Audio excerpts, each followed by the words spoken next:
প্রিয় গ্রাম পুলিশ ভাই বোনেরা, আশা করি সকলেই ভালো আছেন। একবার কি ভেবে দেখেছেন, সকল পেশাদারী কর্মজীবী চাকরিজীবীদের চাকরি থেকে অবসরে যাওয়ার পর পেনশনের টাকা দিয়ে তারা শেষ জীবনটা কাটাতে পারবে, আর আপনি আমি আমাদের ক্ষেত্রে আমরা কি করব? তাই একে অপরের সমালোচনা করে, সময় নষ্ট না করে, একে অপরের ক্ষতি না করে সকলে ঐক্যবদ্ধভাবে নিজেদের ভাগ্য পরিবর্তনের চেষ্টা করাটাই আমার মনে হয় ভালো। আপনারা সকলেই জানাবেন কমেন্টে লিখে।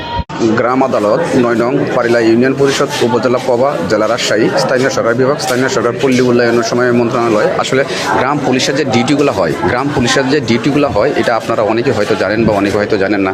গ্রাম পুলিশ কিন্তু যে কোনো কার্যক্রমে তারা ডিউটি করে, খুব গুরুত্বপূর্ণ, খুবই গুরুত্বপূর্ণ।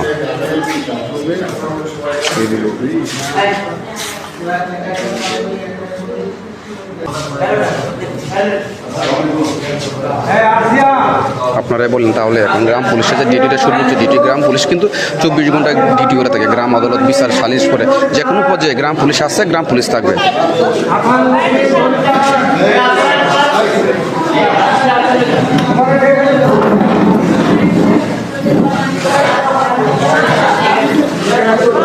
গ্রাম আদালত ইউনিয়নে, প্রত্যেকটা ইউনিয়নে গ্রাম আদালত আছে। সেই আদালতের মাধ্যমে চেয়ারম্যান মহোদয় স্যার তিনি গ্রাম পুলিশকে নিয়ে যেভাবে আইন বিশৃঙ্খলার ভিতরে যেভাবে নিরাপত্তা দেয় এবং বিচার সালিশ করে, সেটা উল্লেখযোগ্য হচ্ছে বাংলাদেশ গ্রাম পুলিশ বাহিনী।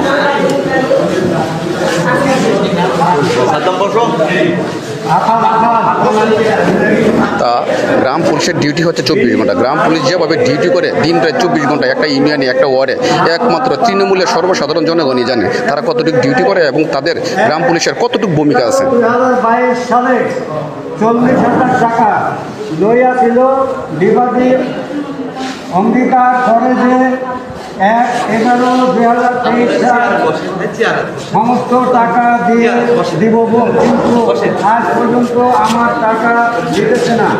আমি একজন গরিব মহিলা, বিবাদীর নিকট থেকে টাকা চাইলে শুধুমাত্র সময় ক্ষেপণ করে সেই টাকাটা আসিতেছে।